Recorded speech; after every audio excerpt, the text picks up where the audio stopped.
نيجي بقى كده للزوجة اللي بتبقى قادرة وقوية، تبقى قاعدة في شقتها ومعاها منقولاتها ومعاها دهبها، وجوزها سايب البيت عشان في مشاكل ما بينهم.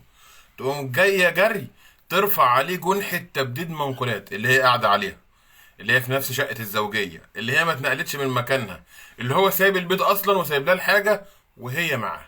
في الحالة دي الزوج يعمل إيه؟ في الحالة دي الزوج لازم يعمل فورا محضر إثبات حالة، يقول إن المنقولات الزوجية لسه وما زالت في منزل الزوجية، وإن الزوجة هي اللي حايزة ليها وقاعدة على المنقولات دي. وتروح هنا طبعا المحضر هيروح النيابة، وفي النيابة بقى يطلب من النيابة إنها تعمل معاينة.